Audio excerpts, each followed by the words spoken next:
Hi guys, our learning intention for today is to prove that root 3 is irrational. This is a proof by contradiction.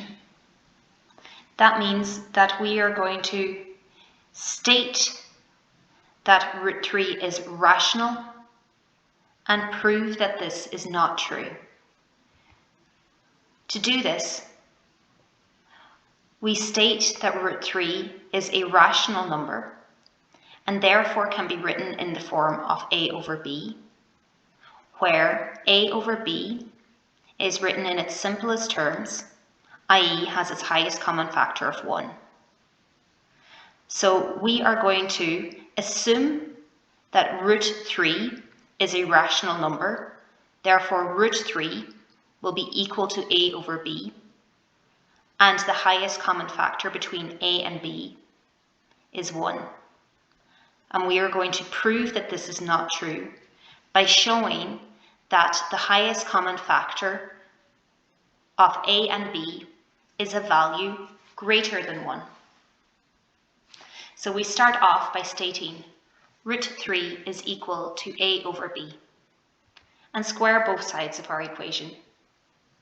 This gives us 3 is equal to a squared over b squared.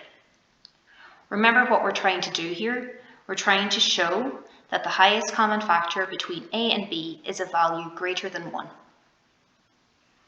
So now we're going to cross multiply. This gives us a squared is equal to 3 times some value of b squared. Now we know that b is an integer, which means that a squared has to be a multiple of 3,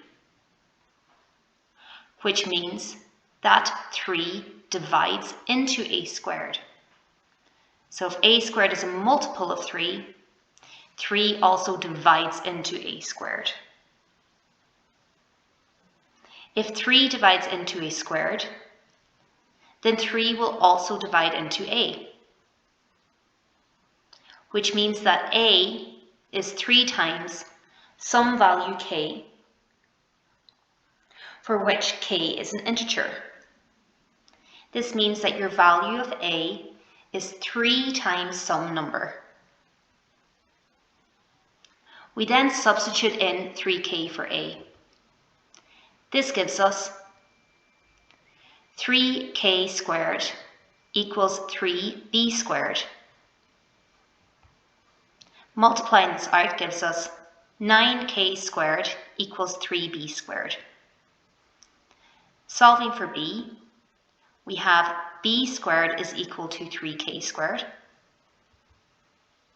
Again, k squared is an integer. B squared, therefore, has to be a multiple of 3, which means that 3 divides into b squared.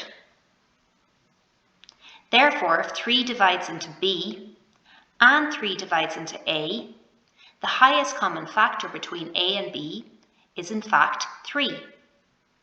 This contradicts the assumption that the highest common factor between a and b is 1.